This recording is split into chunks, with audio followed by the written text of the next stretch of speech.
오늘 이 본문의 말씀을 통해서 본문의 제목은 너희도 미혹되었느냐라는 제목으로 오늘 같이 은혜를 나누려고 합니다. 세상에서 많은 일들이 있지만 엔간한 일들은 어때요? 다 막아질 수 있죠. 그러나 세상의 역사 가운데서 막을 수 없는 역사들이 있습니다. 그게 뭘까요? 생각해보면 우리가 사는 세상에서 막을 수 없는 것은 시간이라고 하는 것은 막을 수가 없죠. 우리 이미 지나온 시간들, 또 우리에게 다가오는 시간들, 우리가 지나가는 시간들, 이건 우리가 막을 수가 없습니다. 내가 왜 이렇게 나이가 먹었지? 이건 막을 수가 없습니다. 세상에 또 막을 수 없는 것들이 이렇게 보니까 흘러가는 물들도 결국은 막을 수가 없더라고요. 이렇게 막아놓은 것 같지만 결국은 흘러 넘쳐서 바다로 흘러가는 걸 볼 수 있어요. 세상에 여러 가지 일들 가운데는 못하게 하거나 강제하거나 이렇게 막을 수도 있지만, 그러나 막을 수 없는 일들이 너무 많더라는 얘기죠. 그 가운데 하나가 오늘 생각해 보십시다. 오늘 여러분이 교회에 오시는 것을 누가 막을 수가 있겠습니까? 하나님을 사랑하는 마음을 누가 막을 수가 있겠습니까? 하나님을 섬기려고, 하나님의 말씀을 들으려고 산을 넘고 물을 건너 여러분이 이 교회를 오시는 그 마음을 누가 막을 수가 있겠습니까? 또 하나, 우리가 또 느껴보는 것 하나가요. 이 복음의 역사는 막을 수가 없더라는 것입니다. 어느 때는 우리가 외롭게 예수를 믿어가는 것 같이 느낄 수 있습니다. 왜? 보편타당하게 많은 사람들이 쫓아가는 예수를 믿으면 되는데 왜 특별하게 유별나게 예수를 믿으려고 하느냐?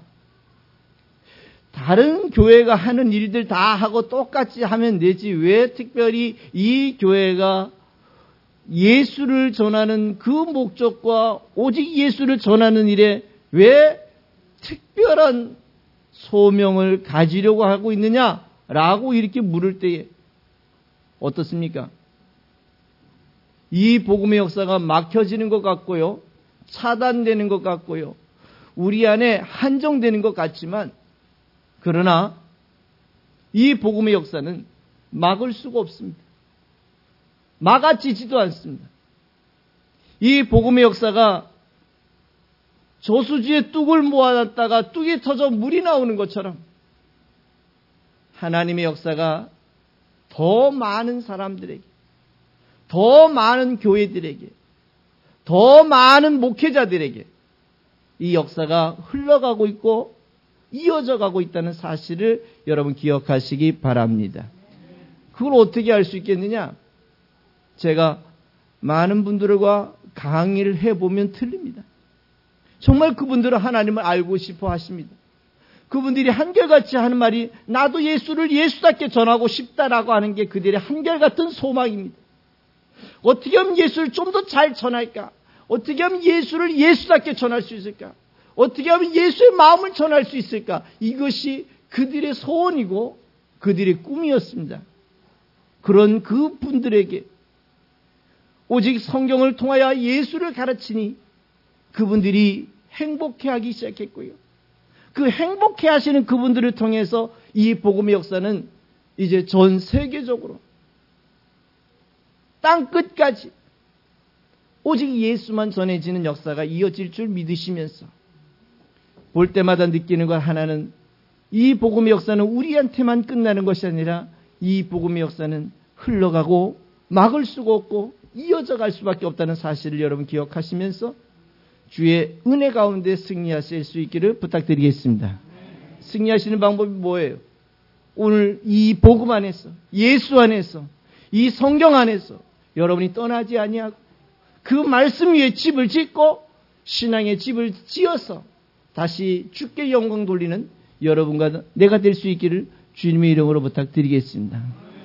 오늘 본문의 사건을 살펴보면은요, 무슨 사건을 설명하려고 하냐면, 오늘 당시의 종교 기득권자들이 예수를 잡아오라고 시켰습니다. 당시 이 종교를 통해서 밥을 먹고 사는 사람들이 이 예수를 잡아오라고 자기 아랫사람들을 보냈습니다. 왜 보냈을까요? 그 사람들이 그 예수를 잡아오라고 했을 때는 이유가 있지 않겠습니까? 그 이유 가운데 여러 가지 이유가 있었습니다. 그런데 그 이유 가운데 대표적인 이유를 하나를 찾아본다면 이런 거였습니다. 당시 종교 지도자들을 보고 예수가 뭐라고 이야기했냐면, 야, 너희들이 그렇게 하나님의 역사를 가리키게 되면 너희들도 천국 못 가. 너희들을 따르는 사람들도 천국을 못 가. 이것을 여러분 비유로 소경이 소경을 인도하면 둘 다 구덩이에 빠져, 이 얘기를 그렇게 했단 말입니다. 그러니까 그 사람들이 자기네 나름대로는 천국 간다고 생각할까요? 자기 나름대로는 지옥 간다고 생각할까요? 절대 그렇지 않습니다. 자기 나름대로는 천국 간다고 생각하고요, 하나님이 약속한 땅에 갈 줄 알고 있었는데 어느 날 갑자기 저 갈릴리 지방 촌동네에서 온 예수가 하는 얘기가, 야, 너 천국 못 가?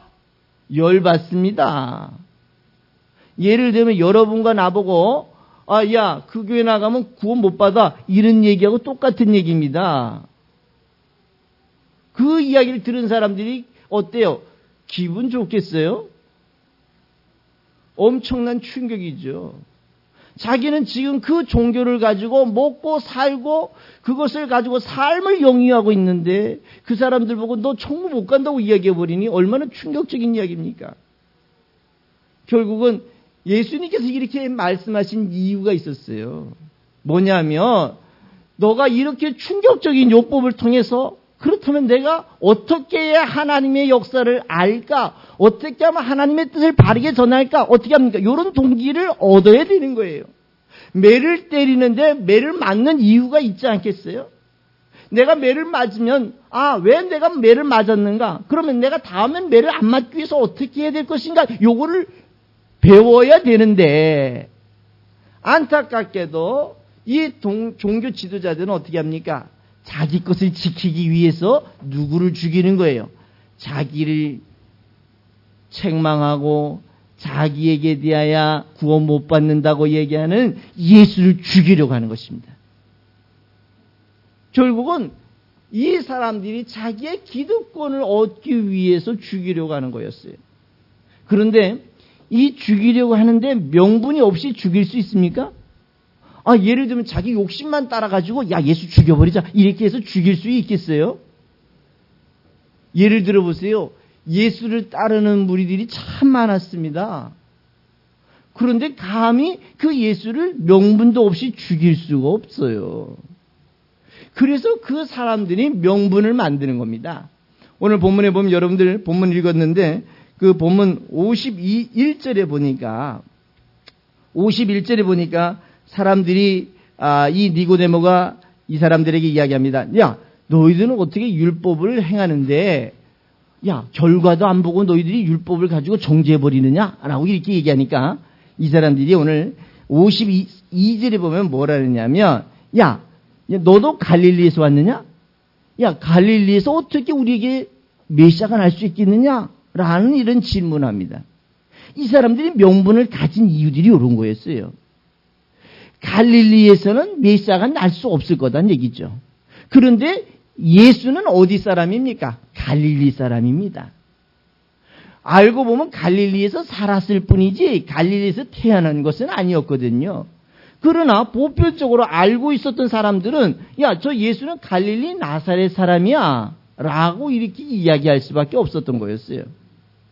그래서 사람들이 이 나사렛 예수가 메시아라고 이야기하니까 빌립이라는 친구가 가가지고 전도를 했습니다. 야, 나 메시아 만났어. 누군데? 나사렛 예수가 우리를 구원할 메시아야.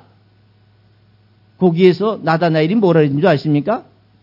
야, 뭔 소리냐. 어떻게 해서 나사렛에서 선한 것이 날 수 있겠느냐? 요게 당시 종교 지도자들의 생각이고요. 예수를 메시아가 아니라고 이야기하는 그 이야기를 설정하고 그 메시아를 죽이는 일에 아주 중요한 명분이 됐습니다. 명분이. 결국은 이런 이유들 때문에 결국은 예수를 죽이려고 했던 거였어요. 두 번째 명분 가운데 하나는 여러분 늘 잘 아시는 것처럼 우리에게 메시아가 처녀가 애를 낳아야 되는데 그 처녀가 아니잖아요. 마리아가 처녀라는 사실에 대한 변증이 없는 거예요. 결국은 예수의 동생들이 생겼고요. 또 그 예수의 아버지 요셉이 있다는 사실을 가지고 이것만 해더라도 어떻게 합니까? 그 마리아가 처녀가 아니라는 유부녀가 되었다는 사실입니다. 이런 일들이 저들이 알고 있는 명분이 된 거예요. 저들이 알고 예수를 죽여도 되겠다. 예수를 저 사람을 그냥 죽여도 우리는 별로 죄의식을 느끼지 않을 수 있겠구나 라고 이렇게 생각할 수 있는 거였어요. 또 그 이유를 보면은 어떤 사건이 있습니까? 49절에 보면 이런 얘기를 합니다. 율법을 모르는 자는 뭐라고 얘기합니까? 저주를 받을 자라고 이렇게 얘기했습니다. 야, 이 정말 좋은 얘기를 했어요. 저주를 받는다는 게 뭔지 아십니까? 사람들이 어떤 사업이 안 되면 저주를 받았다. 이런 얘기를 하잖아요. 어떤 사람 병이 걸리면 저주를 받았다. 이렇게 얘기를 합니다. 어떤 사람은 직장에서 잘리면 저주를 받았다. 이렇게 이야기를 합니다. 아, 그런 것을 저주라고 이야기하지 않습니다. 세상에 병 걸리는 거는요, 우리 삶에서는 얼마나 많이 있는 줄 아십니까? 그래서 여러분 가끔가다 이런 얘기를 하십니다. 병마라고 이야기를 하시죠. 병마. 병마라는 의미는 어떤 의미냐면 병이 마귀로부터 왔다라고 하는 의미가 있습니다. 그러면 감기가 마귀로부터 왔습니까? 그래서 여러분들이 그런 단어 선택을 잘 해주시면 좋습니다. 병마가 아니고요. 이것은 질병이라는 단어를 쓰면 좋습니다. 질병이라고 얘기하는 자체는 우리 몸의 구조가 조금은 밸런스를 맞추지 못해서 걸려진 것을 질병이라고 이렇게 얘기합니다. 사람들은 어떻게 합니까? 사업에서 망하면 그것을 하나님이 버렸다거나 하나님이 허락했다고 이렇게 이야기하는 경우가 종종 있습니다. 아, 그렇지 않습니다. 결코 그렇지 않습니다. 사업이 망하는 원인 가운데 하나는 자신의 실수가 99%입니다. 1%는 뭐냐면 다른 사람의 실수에 의해서 내가 넘어지는 경우가 많습니다. 여러분, 삶에서 조금 여러분하고 기분 나쁘다고 저주받으라고 이야기하지 마십시오. 여러분하고 의견이 틀리다 그래가지고 저주받았다고 이야기하지 마십시오. 그게 저주가 아닙니다. 성경에서 이야기하는 저주라는 것은 구원을 못 받는 겁니다. 천국을 못 가는 거예요. 그러면 어떤 사람이 천국을 못 가는 겁니까? 율법을 지키지 않으면 천국을 못 가는 거예요. 그럼 율법이 뭡니까? 율법을 지키라는데 율법이 뭐예요? 우리는 또 율법이라고 이야기하면 십계명을 이야기하려고 합니다. 십계명이 율법이긴 맞습니다만 그 십계명과 이 구약 성경의 궁극적 목적이 하나 있습니다. 율법의 궁극적 목적이 하나 있습니다. 그 율법의 궁극적 목적은 메시아를 보내겠다는 것이고 그 메시아를 너희가 영접해야 너희가 구원을 얻을 것이라고 하는 게 이게 율법의 본질적 목적이라는 것입니다. 여러분 그러면 율법을 잘 지키고 있습니까? 나는 율법을 잘 지키고 있을까요? 못 지키고 있을까요? 옆에 있는 분이 정말 율법을 잘 지키는 사람처럼 보입니까? 못 지키는 사람처럼 보입니까? 오늘 여러분 율법을 잘 지킨다라고 하는 것은 율법을 가장 잘 지킨 사람이라고 하는 것은 그 율법에 근거해서 이 땅에 오신 예수를 메시아로 인정하는 사람이 율법을 가장 잘 지킨 사람이요 가장 완벽하게 지킨 사람인 것을 기억하시기 바랍니다. 그러면 옆에 있는 분이 율법을 잘 지키는 것 같아요? 안 지키는 것 같아요? 잘 지키는 것입니다. 세상의 삶에서는 좀 부족할 수 있습니다. 세상에서 이야기하는 윤리적 기준으로 우리 좀 더 부족할 수 있습니다. 완벽하지 않습니다. 어느 때는 여러분 속에서 화가 불쑥불쑥 날 수도 있죠. 여러분 원치도 않았는데 괜히 욕부터 나오는 경우들이 있잖아요. 우리 삶에서 그럴 수 있습니다. 어느 때는 남의 좋은 것을 보면 어떻습니까? 아, 나도 한번 가져봤으면 좋겠다라는 생각을 가질 수도 있습니다. 아니 이쁜 여자를 보면 야 정말 이쁘다고 느낄 수 있습니다. 저처럼 멋있는 남자를 보면 야 정말 멋있다라고 동의가 안 되시면 어쩔 수 없는 것입니다. 그렇군요. 제가 착각을 했는가 봅니다. 그런데 세상에 나만큼 멋있는 남자가 어디 있겠어요. 끝까지 동의 안 하시면 좋겠습니다. 뭐 그렇게 동의를 받고 싶진 않습니다. 그러나 이쁜 여자를 보면 이쁘다고 느낄 수 있는 것과 저처럼 잘생긴 남자를 보면 잘생겼다고 느낄 수 있는 것은 우리는 좋은 마음입니다. 왜 그것을 왜 간음이라고 정죄합니까? 아니 이쁘다고 느낀 게 뭐가 간음입니까? 저처럼 잘생긴 사람을 잘생겼다고 느끼는 게 뭐가 죄입니까? 이게 뭐가 죄냐는 얘기죠, 이게. 그러나 안타깝게도 우리는 율법이라고 하는 테두리 안에서 그걸 죄라고 정의해버렸습니다. 그러니 세상에서 자유로울 사람이 어디 있겠어요? 세상에서 죄에서 벗어나서 정말 나는 율법을 잘 지켰다라고 자신할 수 있는 사람이 어디 있겠냔 말입니다. 얼마나 안타까운 일이에요.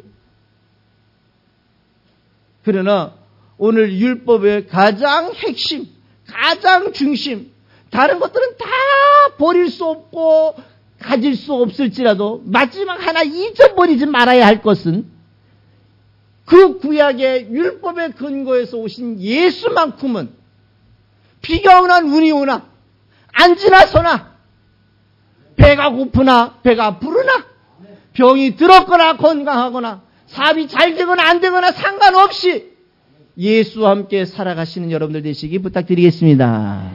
이게 율법을 잘 지키는 거예요. 그래서 옆에 있는 분에게 이야기합시다. 당신은 네 옆에 없으면 뒤에 사람이라도 얘기해봐요. 당신은 율법을 엄청스레 잘 지키는 분입니다. 옆에 사람만 그렇습니까? 이제 스스로에게 얘기합시다. 나는 율법을 가장 잘 지키는 하나님의 사람입니다. 그러면 율법을 지키는 이 사람을 저주할 수 있습니까? 이 율법을 잘 지키는 이 사람을 하나님은 천국이라고 하는 것으로 약속하고 여러분을 보장해 주시는 줄 믿으시기 바랍니다.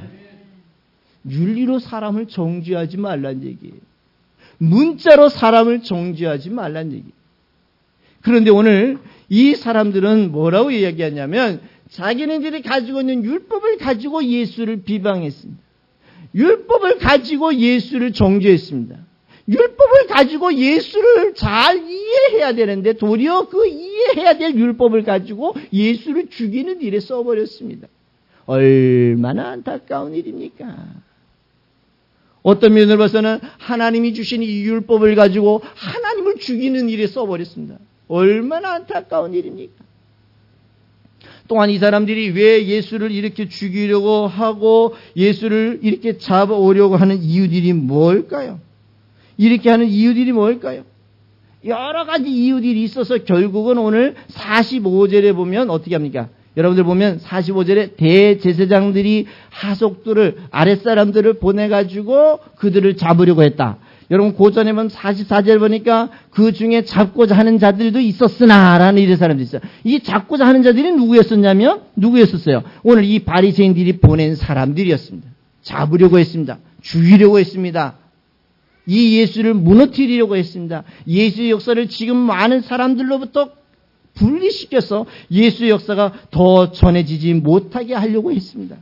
그래서 사람들을 보냈습니다. 그랬더니 어떤 결과가 났습니까? 사람들을 보내가지고 예수를 잡아오라고 했더니 예수를 잡으러 간 사람들이 오늘 빈손으로 와버렸습니다. 빈손으로 와가지고 오늘 이 사람들과 대화하는 걸 한번 보십시다.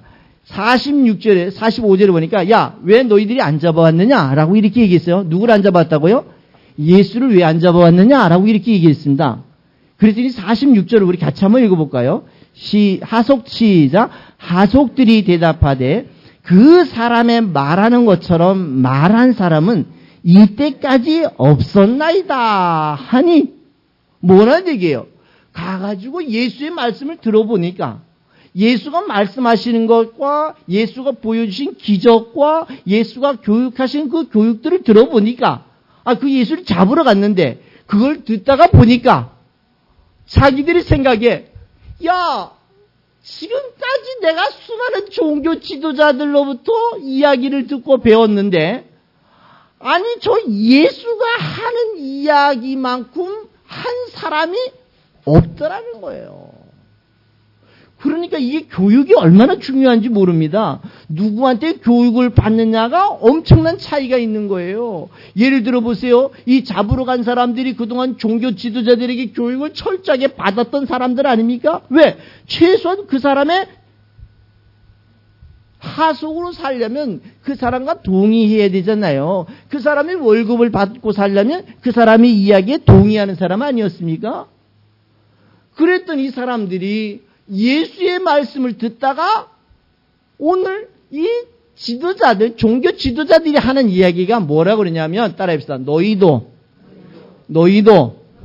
미혹되었느냐? 이 종교 지도자 입장에서 보면 미혹이에요. 그러나 예수 입장에서 보면 어떻습니까? 정당한 것입니다.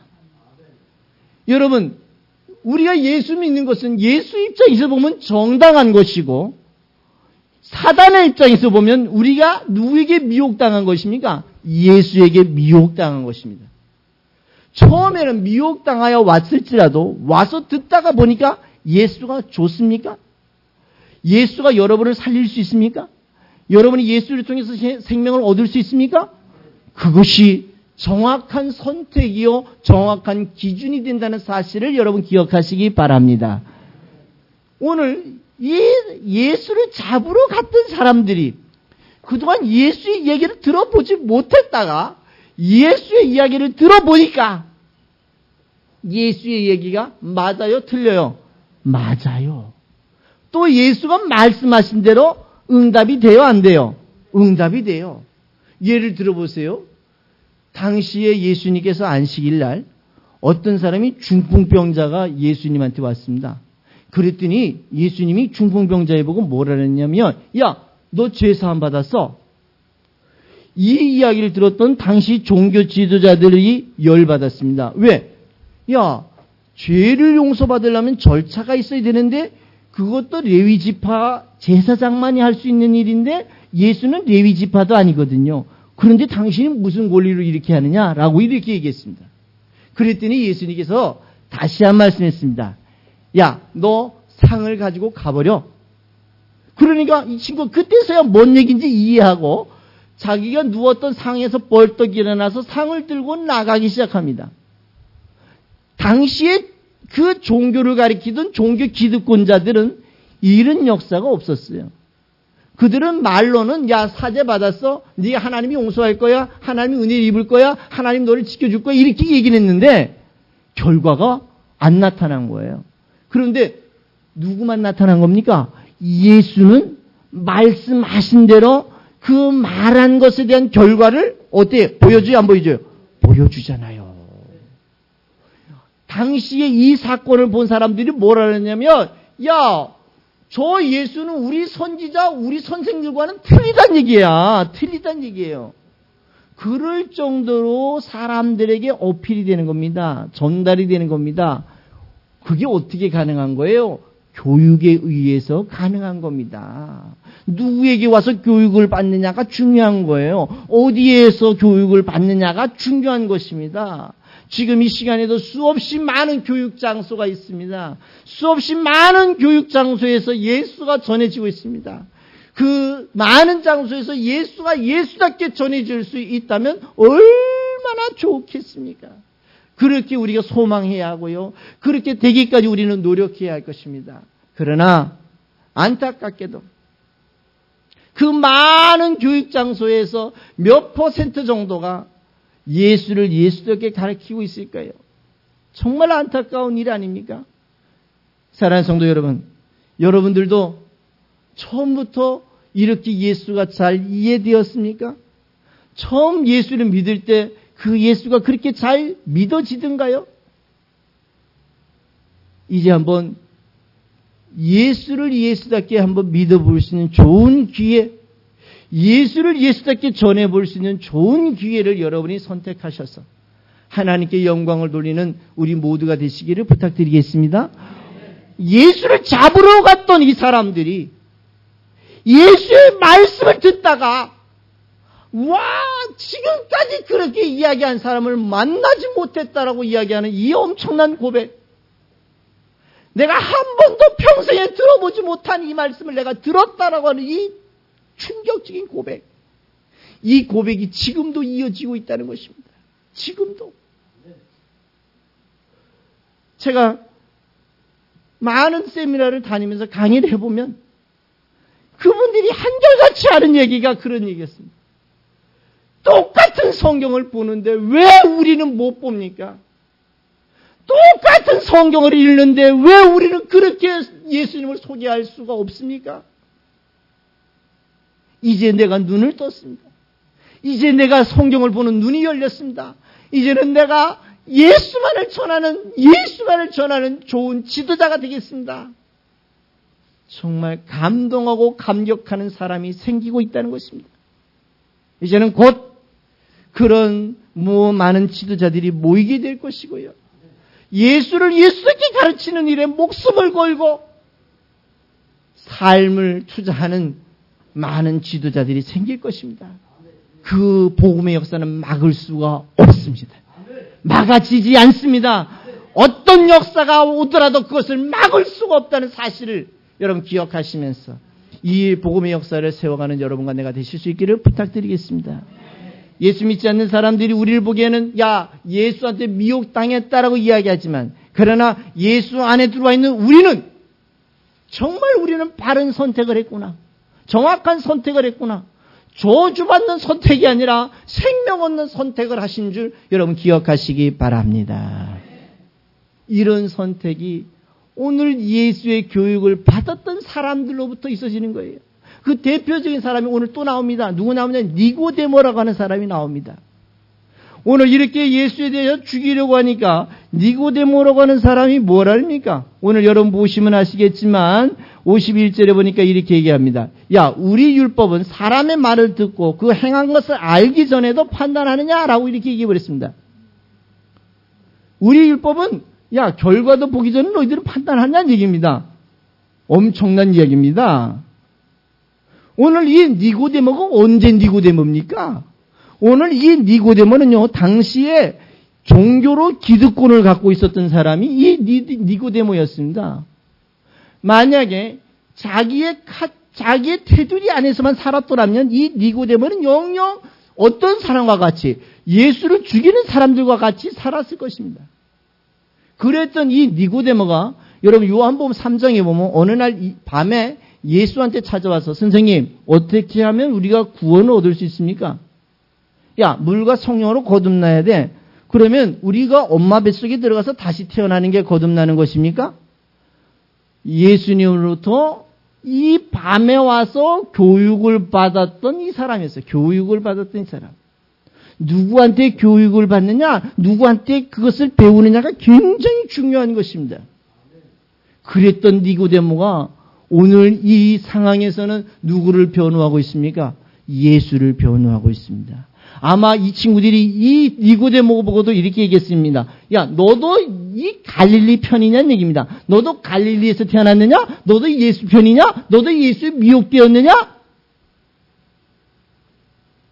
누구의 교육을 받느냐가 굉장히 중요한 기준입니다. 여러분 대표적인 인물 가운데 한 사람만 더 소개하고 마치도록 하겠습니다. 바울이라는 사람을 여러분 아시죠? 바울이라는 사람이 언제 바울이었느냐? 원래는 이 친구 이름이 사울이었습니다. 이 친구가 뭘 하는 사람이었냐면 당시로 보면 법을 만드는 요즘 국회의원 정도 되는 그런 직위에 있었고요.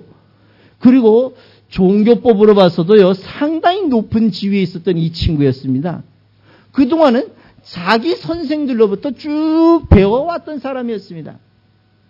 자기 선생으로부터 배워온 결과는 어떤 결과를 얻었냐면 예수 믿는 자를 죽이는 스데반을 죽이는 그 일에 우두머리 역할을 했던 사람이 이 사울이었었습니다. 이 사울이었던 이 친구가 어느 날 다메섹에서 누구를 만납니까? 예수를 만납니다. 오늘 이 사울이라고 하는 청년을 예수가 만나 주십니다. 그러고 난 다음에 그 바울이라고 하는 사람으로 만들어서 교육해서 3년 동안이나 예수에 대해서 배우고 난 다음에 이때 바울이 뭐라고 표현했냐면 이런 표현했습니다. 이전에 내가 알고 있었던 모든 것들을 배설물과 같이 여기겠노라. 나는 이제 예수를 선택했고 예수를 전하고 예수를 가르치는 일에 내 이 목숨을 바치겠노라. 엄청난 신앙의 고백이 이 바울로부터 있었던 것인데요. 이유가 뭡니까? 누구로부터 배웠습니까? 어디에서 배웠습니까? 어떻게 배웠습니까? 가 중요한 거예요. 오늘 바울이라는 친구는 예수에게 와서 예수로 말미암아 배워서 예수를 위해서 사는 거룩한 사도가 됐던 것처럼 이 시대에 살아가는 성도 여러분, 다른 사람들이 우리를 보기에는 이 예수에 미혹된 것 같이 보이지만 우리는 어때요? 정말 바른 예수를 선택했고 바른 교육을 받을 수 있는 기회를 선택했기에 이 기회를 통해서 하나님께 영광 돌리는 여러분과 내가 되실 수 있기를 부탁드리겠습니다. 여러분과 내가 그냥 이 교육을 받은 것으로 끝이 내서는 안 되는 거예요. 아직도 하나님을 바르게 하려고 고민하는 사람을 찾아서 그 사람도 여러분과 같이 예수에게 미혹당할 수 있도록 예수에게 달려올 수 있도록 우리 거룩한 하나님의 사람들이 되어주실 수 있기를 주님의 이름으로 부탁드리겠습니다. 주의 은혜로 승리하실 수 있기를 부탁드리겠습니다.